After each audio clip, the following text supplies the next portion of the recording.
welcome to the 4th episode of Modern Pagan Living. I'm your host, Larissa Notter. I hope that you have had a great holiday season and are off to a great new year.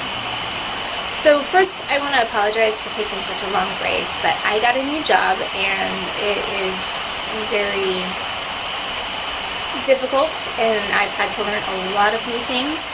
So I took a break. And now I am getting into the flow of things and can start back up with Modern Pagan Living. So let's get started. Something that has been on my mind lately is how offended some people can be when they get told that they are doing witchcraft wrong. When witchcraft is done incorrectly, it may simply not work, especially if the spell doesn't have all of the ingredients or steps listed. The worst is that somebody can get hurt or even killed because the spell does not go correctly, or they don't understand exactly what they're doing. This means that witchcraft is something completely different from spirituality and religion, and I will be discussing this at length today. First, let's talk about spirituality. Spirituality has to do with the development of one's soul. And this can be done through a number of venues, including religion or tradition. A lot of people who are spiritual follow a tradition. Usually these traditions have nothing to do with politics. Yes, a political leader may ask for the advice from a spiritual leader, or ask for the blessing from a specific deity. But the political laws are separate from the spiritual ones. Spirituality usually includes a deity or a pantheon of deities, but it can also encompass just listening to nature, following the seasons, basically being agnostic. The point of spirituality is highly personalized. This is something that people really need to understand, that there is more than one path towards spiritual enlightenment. And no one should be judged on which path they are on, which path they choose. Humans are a spiritual being, as well as physical. They're completely both. If you work on one without the other, then you are going to be completely imbalanced.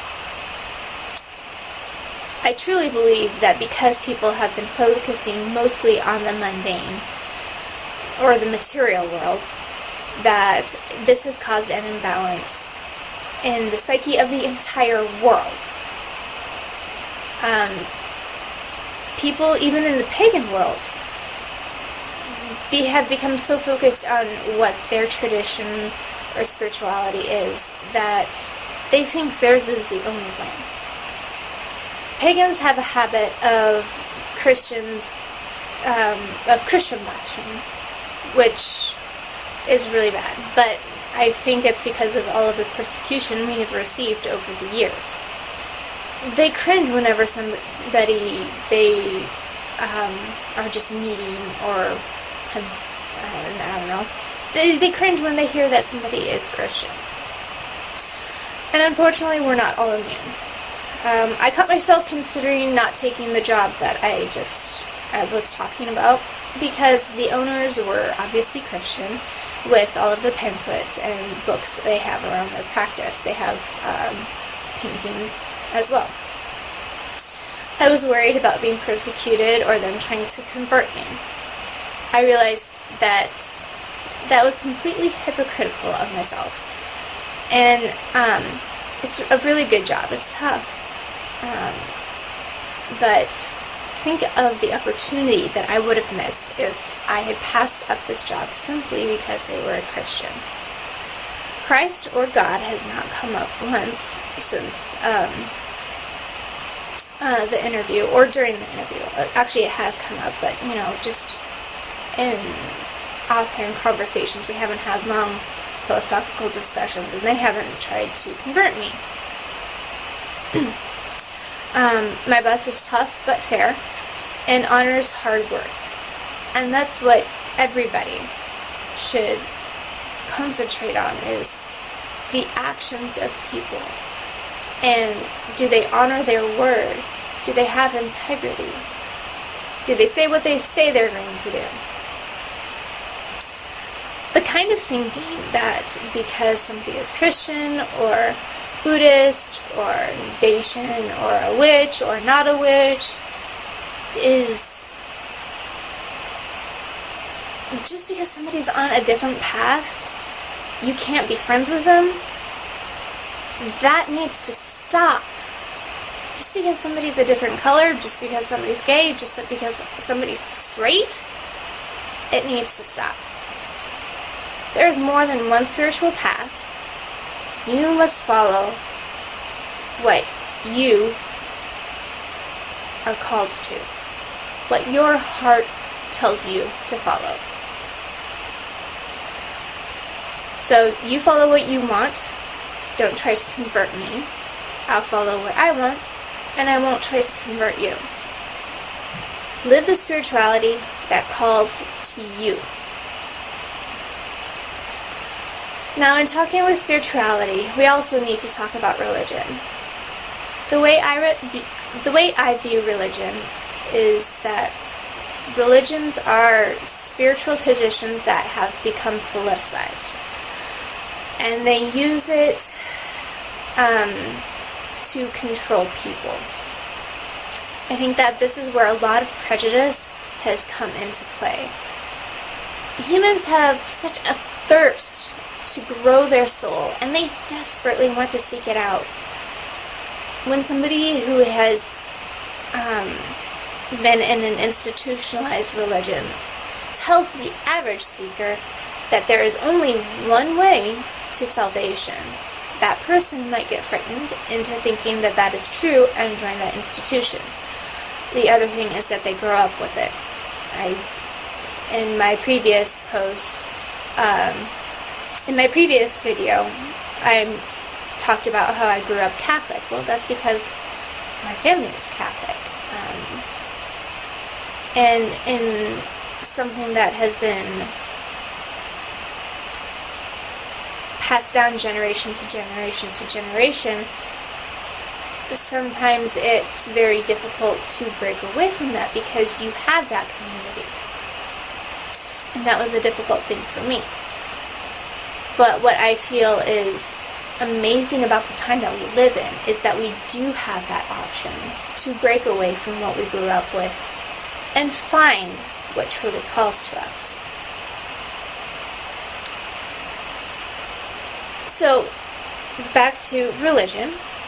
I see religion as using spirituality to control the masses, basically making those who are not part of that religion to be the enemies of those who are part of that religion. Those who are not part of their religion are wrong and should be persecuted until they join. They tend to focus more on the mundane or the material world than versus spirituality. Religion has been used to do acts of terrorism and start wars. Religion uses spirituality to control people for the fear of their soul. Now, however, not all religions are bad. The basis of most religions is a tradition that is a valid path. So if a person follows a religion's base teachings, but does not do heinous acts in the name of that religion, or try to force others to follow it, they should not be criticized. So now that we've talked about spiritual tradition and religion, let's move on to witchcraft. So think of witchcraft like cooking. Cooking is a craft, but it is also a science. If you put too much yeast in your bread, it is going to turn out hard as a rock. I know from experience.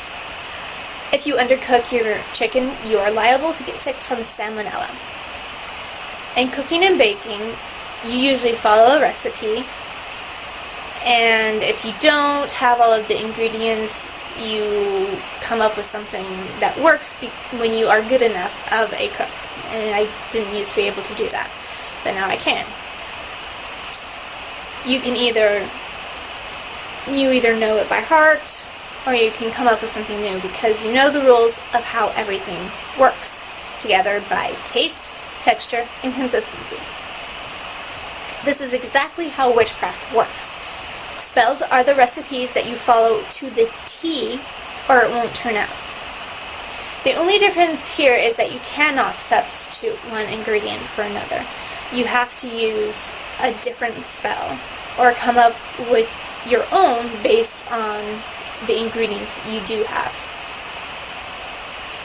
Now, if you haven't already guessed it, because witchcraft is a science, anyone can do it.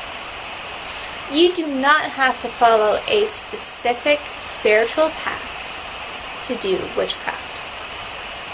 Let that sink in.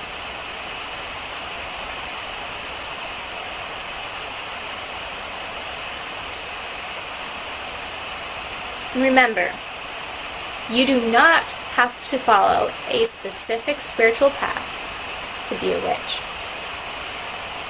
An atheist can be a witch. I know of one such person.